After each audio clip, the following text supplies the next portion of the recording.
Église de la gloire de l'Éternel.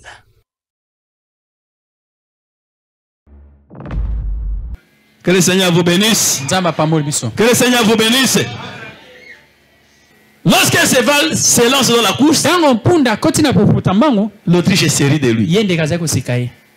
Mais lorsqu'il abandonne les œufs, il oublie qu'un homme peut piétiner ses œufs. Soit un animal féroce peut venir écraser les œufs.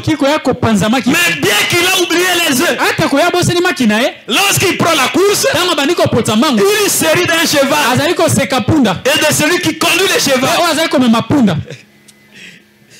Que l'Éternel vous bénisse. Amen. C'est profond, mais j'ai pris seulement cet extrait-là pour vous enseigner aujourd'hui. Nous comprenons que l'Autriche, qui est le grand oiseau, il peut expliquer beaucoup de choses, mais pour aujourd'hui, l'Autriche c'est Dieu qui a un gros cœur, un cœur dur, qui est pour frapper, il frappe. S'il se met en colère, il se met en colère. C'est lui l'Autriche. Que l'Éternel vous bénisse. Lorsqu'il prend les œufs, il prend les œufs, il les cache dans le sable, et les œufs sont réchauffés par le sable, et ils vont éclore. Après lui, il est parti. Il laisse les œufs à la charge du sable.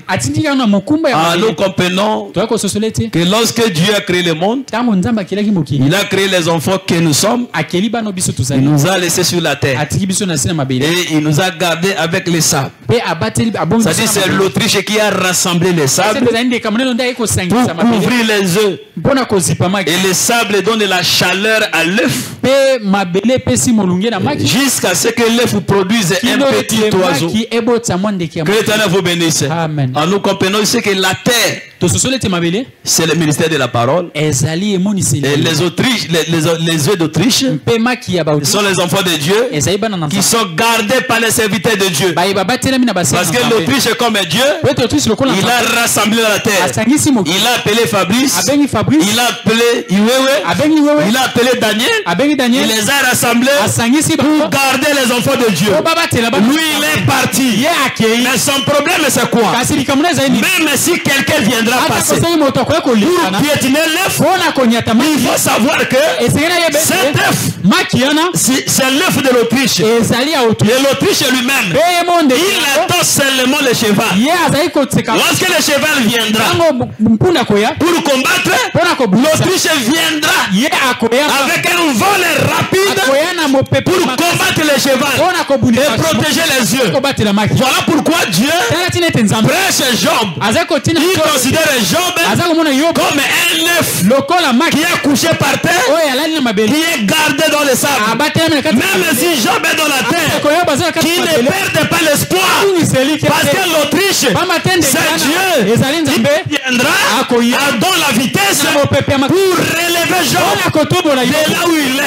Voilà pourquoi je te dis, on peut te prendre aujourd'hui, on peut te cacher loin, mais il faut savoir que notre Dieu, c'est un Autriche. Il vient avec la vitesse pour te récupérer. Même si l'ennemi passe à côté de toi, mais notre Dieu, c'est un Dieu qui vient avec la vitesse pour te secourir. Parce que la Bible dit, il est le secours qui ne manque jamais dans la détresse. Donc dans ta souffrance, nous avons notre Dieu qui vient avec la course de l'Autriche. Si vous ne comprenez pas, je vais dire autrement. Que l'Éternel vous bénisse. Amen. Je vois les œufs qui étaient dérangés par un pied. Le pied ici c'est le pouvoir. C'est Israël qui était piétiné par les pieds de Goliath pendant 40 jours. Mais David, c'est un Autriche qui est venu devant Saoul. Il dit, quand j'étais dans la forêt, si un lion ou un ours vient prendre une brebis, je courais après lui. C'est-à-dire David courait comme une Autriche. Que l'Éternel vous bénisse. Donc j'ai couru après lui. Et je l'attrape par la gorge. J'ouvre sa gueule. Et j'arrache la brebis. Ça c'est la première mission. Mais kasi, si l'ours se lève contre moi, je le frappais et je le tuais. C'est-à-dire la première mission, c'est d'abord courir, attraper les lions, ouvrir la gueule et sauver la brebis. C'est ça la première venue du Messie. Jésus était venu premièrement pour sauver le monde qui était pris par Satan. Il devait d'abord ouvrir la bouche de Satan. La bouche de Satan, c'est l'enseignement du monde. Parce que Jésus est venu, il est venu avec les deux mains pour ouvrir la gueule. Les deux mains, c'est l'ancienne alliance et la nouvelle alliance. Les écritures et l'interprétation. La vérité et la grâce. Que le Seigneur vous bénisse. Lorsqu'il est venu, c'était pour sauver le peuple de Dieu. Et puis il est parti. Mais maintenant on attend. Il va descendre parce qu'il va descendre pour frapper maintenant les lions. Parce que les lions vont maintenant l'opposer. Que l'Éternel vous bénisse. Amen. Nous aussi, nous avons reçu mandat d'ouvrir la gueule du lion et d'arracher la brebis. Nous n'avons pas le pouvoir de tuer l'ours. Il n'y a que David qui peut tuer l'ours. C'est-à-dire Satan. Nous n'avons pas le pouvoir de tuer Satan. Nous les chassons. Mais pour tuer Satan, il n'y a que Jésus lui-même qui viendra lier Satan. Pendant la bataille d'Armageddon, il va lier Satan et il va le mettre dans la prison. Mais aujourd'hui, toi et moi, nous avons le pouvoir de chasser Satan. Toliye kamata wo njembo mabe. Amen. Lokuta. Eza chanson. Amen. Eza slogan. Oroliye nani? Aïva la nzambe ba osabila ko musuna excès oyo komami te osala ngoka ko yemba. Toliye kamata wo oliye nani? Satan. Yo oliye Satan? Sato wapi? Satan za na nguya. Olongi Satan na ekobo bongo makambo mosusu. Bongo na monoko mabe olongi ye. Olonga na monoko mabe. Bongo na songi na senasi. Olonga ye. Wana oliye ye. Olongi po bakangaki o na libala na famille boza na molimo bobala kate. Olongi na losambo ya pote Fabrice Obali. Bongo siko na likambo ya lokoso ya mbongo. Oso olongi ye. Na makamba ko contrôler ka poche ya mobali na so ozo sukola bilamba mbongo ekotika la ozongisi te wana ili sumu te lisumu ezalika ka moto azomela masanga mais wana ali sumu te ola pambola biso ozo fiye ba poche nyonso kokuto zui na passé sem ezande ya mobali na ngai moyibi docteur akomi ko na ndenge nini ya mate kola pambola biso aux yeux logo ya yebakite wana toloba nini soki pe aux yeux utiliser ngo yebisa ete na filira ba vote na zwa kili be na somba ki mais yo famba kaka tikelanga bilamba wana na sukula papa tikaka bilamba nyoso salita na sukula ngo po yebiki ozana fui spécial de ko sala makotana ba poche nyoso banda mbali nanga koma mpia ka ba poche koma vide kola pambola biso soki ezali eza mbali na ozwa tanga ye yebisa ye nazwaki yango oyo po tobosa pe bambongo mususu ebele toza bato tobosa na ozwi yango bomba olakisa ye tanga koya. L'Éternel vous bénisse. Nzamba pambola biso. Obetani ko yesu maboko makasi.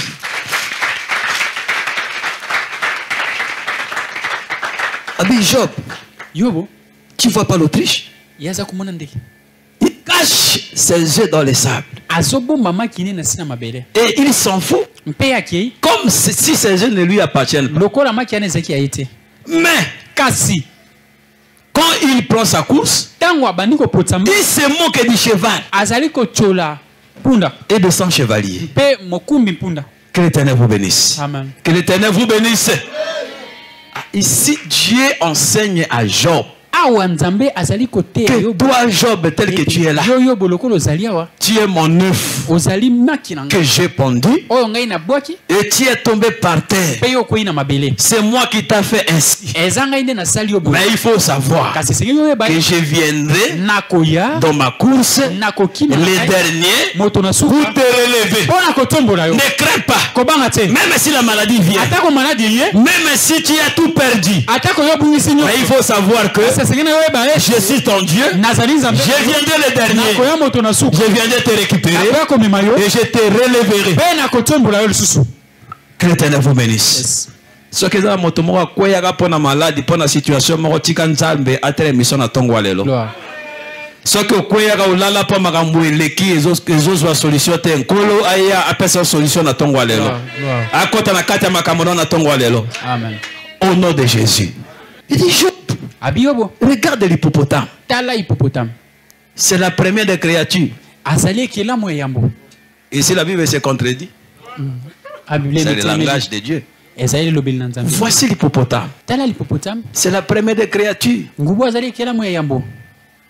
Ses os sont comme des barres de fer. Il dit sa queue est courbée et dur comme le bois de cèdre. Nzete à cèdre, c'est-à-dire nzete à moulay. Que l'Éternel vous bénisse. Yes. Il dit regarde, même si le fleuve se déborde, même s'il y a l'inondation dans le fleuve, même si les eaux du fleuve entrent dans la gueule de l'hippopotame, il reste calme.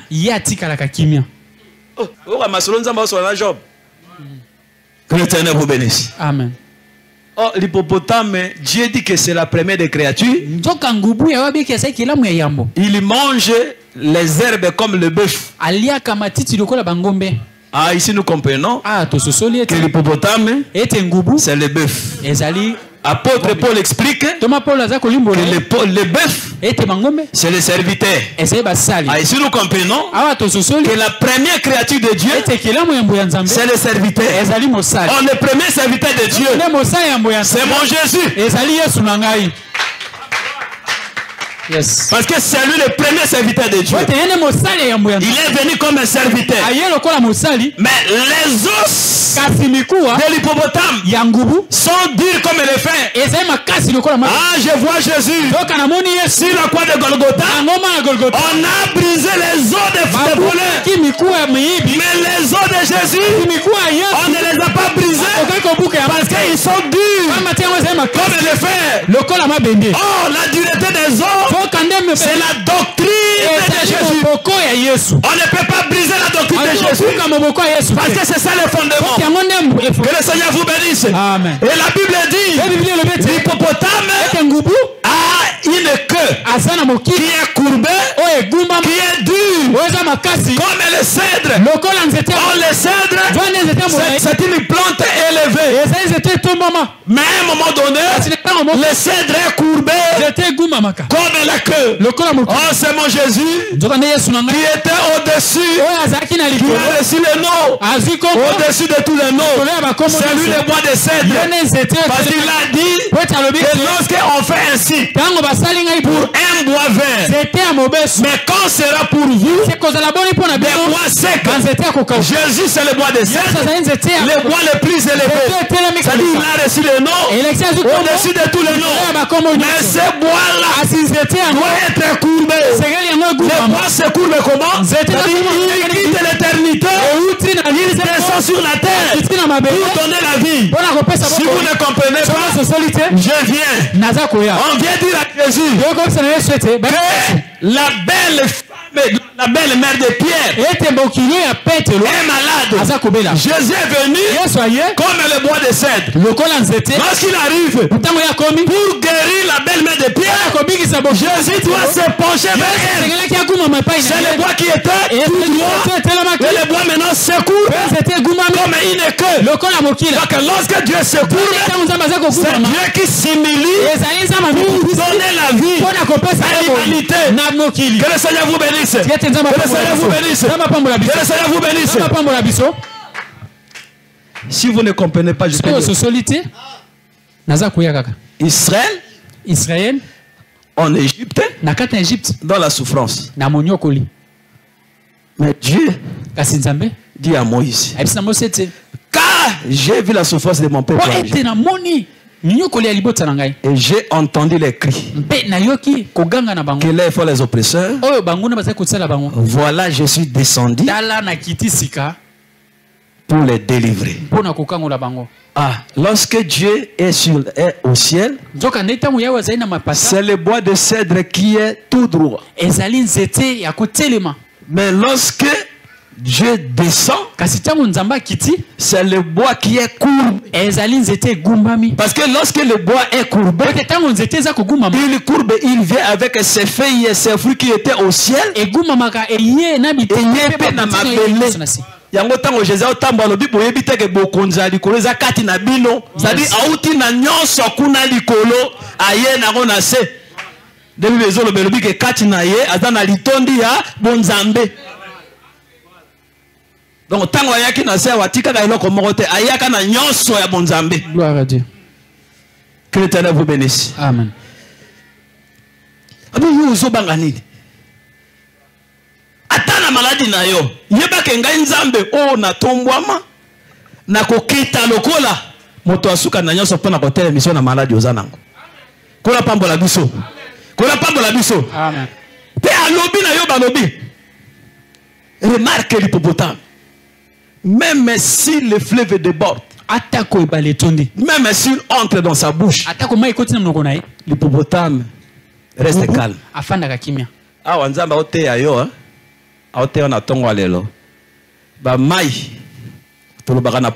Les ola que vous voyez, ce sont des langues des nations, des peuples.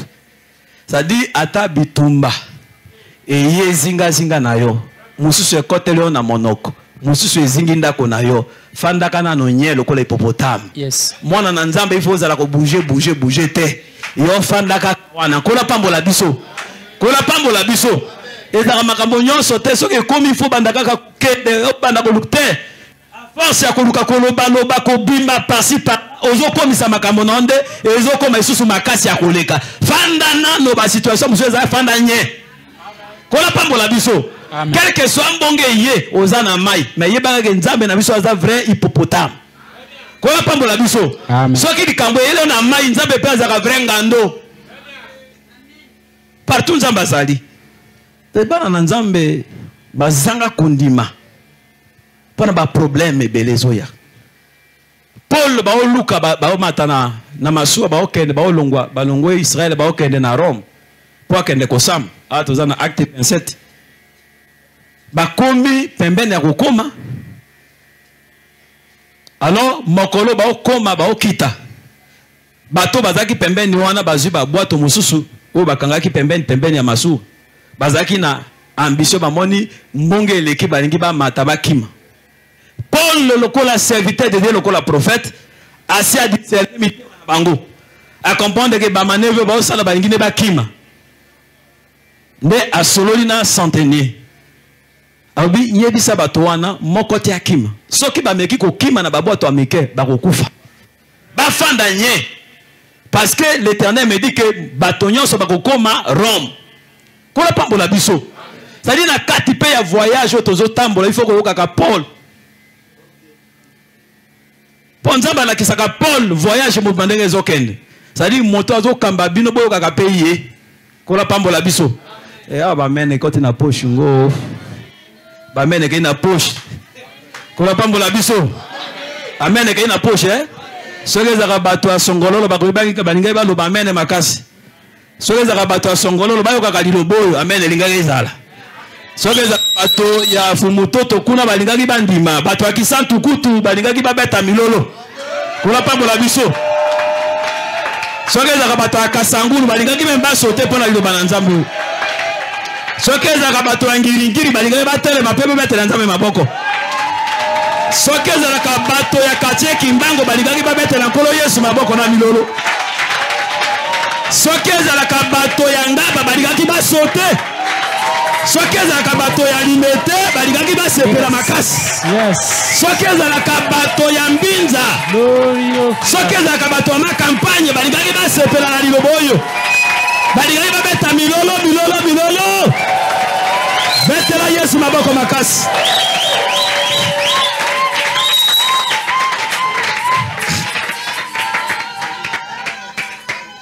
Amen. Amen. Api ata mayeye na mbonge nango ata ekoti na monoko ya ngubu afandaka nye. Est-ce que yo makambo esi ekomela openze yebo profana nyo lobate? Bonga libota moko na oki na mboka mususu na lega. Soki bonga na lobate ngande nkoba banda pe oloba ozwa nini? Ubi misaka mo pepe pambati. Makambo nyonso ezaka ya kolobate. Makambo nyonso ezaka koyebisa bato te. Mbenzamba ote ya Job. Alobi tala hipopotame tala ngubu ata mpeleye na ebale alobaka eloko te. Po ifasa la toasa nini a nager. Kola pambola biso. Oh ko nager tango moto o nager makolo na eza isu na sete. C'est-à-dire moto aza na bonzambe alongwa kotambola na se. Aza moto ya révélation. Il attend les promesses de Dieu. Il attend o nzamba loba. C'est-à-dire moto wana zo nager. Aotambola nde bato nyonso batambolaka te. Yema ezomema ye eke na ye ngambo ekei ezongi na ye ngambo ezongi aobanga te po ayebi ke mokeli ya mai azali ata soki débordé mpela eza périodique mpela pe kosila elanga ekosa nini ekoya kola pambola biso soko omoni mwa pela ya maladi ekoti omoni mwa pela ya kozanga ekoti okomi bilobaloba okomi bisenga non zala calme. Amen. Donc, on a nzamba zuba créature na ye la kisi Job abandi côté à Job. Atave ba créature. C'est yo Job penda yonde ngozana. Yonde motoke na ko lukela nkosi biloko. Yonde motoke sanzala bana nkosi. Voilà que ça Job kata ozokufa nzala lelo po bozwe sili ngande nkosi. Ngande mutu wana makoki okende ko bomela onyama na pesi yo. Ngande na makoki ata baye ko bodisa yo na kobatela yo ndenge nkosi abatelaka mwana na ye kola pambola biso parce que Bible dit que pour l'amour du Sion Dieu ne dort pas, il ne sommeille jamais. Kola pambola biso ubanga kanini bandoki bazali est-ce que bosani ke tata na zankosi alibota na yuda kola pambola biso ata bakoya ebele ba okuta ke nkosi azali bongo soki nkosi atieyo boye moto moko ya kobotola ya kote sika nkosi azali. Kola pa bola biso. Pon kosi miso neza ka rouge. Miso en kosi zaka air nyoso rouge. Voilà ma révélation à Jean là, il a Patmos. Apocalypse chapitre 1. Abi je vis un homme qui avait une longue robe blanche avec des cheveux blancs avec les yeux rouges et comme une flamme de feu et dans sa main il tenait 7 étoiles et 7 chandeliers d'or. Et je vais vous expliquer le ministère de 7 étoiles et 7 chandeliers. Les 7 étoiles que vous voyez, ce sont les 7 anges de l'église. Et les 7 chandeliers, ce sont les 7 églises. Nyoso sambo ici même dans le boko ya motomoko. Miso na eza lokola nini rouge. C'est-à-dire Jésus lelo. Azana église, asimba église na loboko. Aolobana Jean chapitre 10 verset 47. Alobi bo simba mina loboko na ngai. Motakoya ko botola bino ngai azalaka te. Otango asimi biso na loboko na ye, asimba biso lokola nkosi. Miso na ezalaka rouge. C'est pour cela c'est évité osakana na église nzamba otabike ezali. Kola pambola biso. Azuli la kicheza ya nzambe te, amenengo na kati ya losambo. Kola pambola biso. Ayeba ke nkosi atalaka ye na miso rouge. Kola pambola biso. Asimba na loboko na ye. Donc ndenge ozakana na nzamba asimba na loboko na nguya. Kola pambola biso obeteli masiama bako makasi so pe ozongi na ancienne alliance oya omona ke Moïse atiki ndako ya Pharaon aokende na Madian akomi na libulu ya mai akuti 7 filles de Jéthro bana basi sambo ya Jéthro abengani ba berger pe Moïse afungoli libulu atokeli bango nyonso mai atokeli ya liboso atokeli ya mibali atokeli ya misato ti bango nyonso sam kaka loboko moko ya Moïse les autres que là-bas n'a pas si sam. Mai. Ça dit beaucoup qu'on y a peu belé na église. Mai loko la lipamboli. Ezaka na moto moko kaka Moïse moko. Nde apesaka mai epa basi nyonso bayaka. Kola pambola biso. Mais moto na moto azozwa mai na minute na ye. Soki Sephora azwaki na première minute. Oh, Moussou a na deuxième minute. Oh, Moussou a na troisième minute. Le problème, c'est que les paniers circulent encore. Il y a cause à la précédente. Parce que les distributeurs, il y a des maïs à Moïse et Mok. Mais il y a des tonnes à yo. Ce qui est à Zui, il y a un gaïpé et Sali. Qu'on n'a pas pour la biso. Ça dit, bisognon, so bon, il y a biso et Simbami na loboko ya Moïse. Ça dit, bisognon, so à Jésus de Simbi vi na biso. Ce qui a pas moli moto tourne à ye, il y a un tour et Sali. Mais yo kumisa kaka nzambe. Nzambe ya mama Sephora. Loko saeleka mama Sephora saelanga pe mama Miriam. Kola pambola biso. Na yebi mama Sephora na losambo te na lobi yango kaka.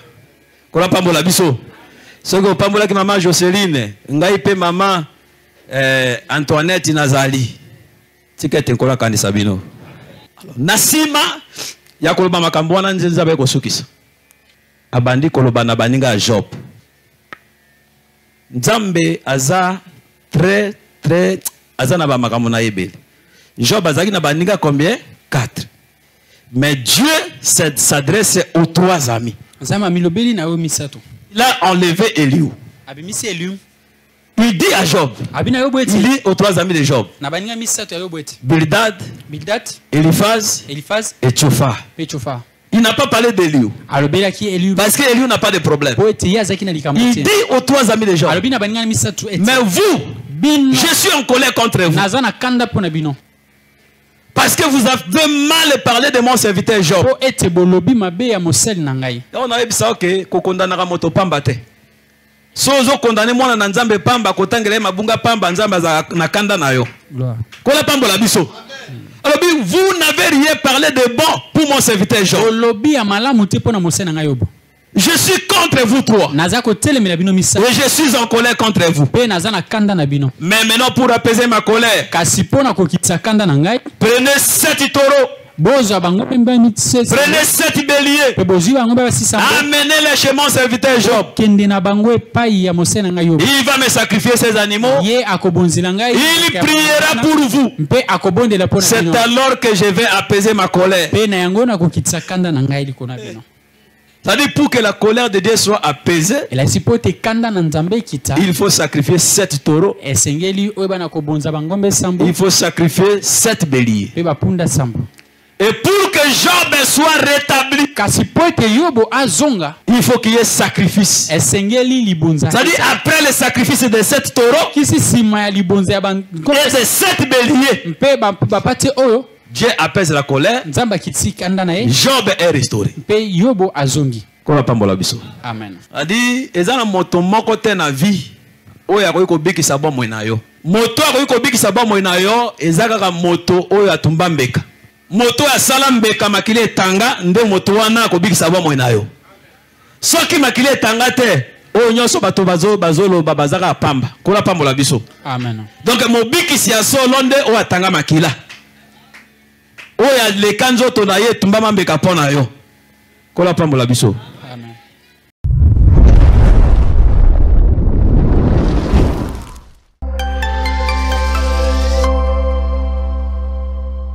Église de la gloire de l'Éternel.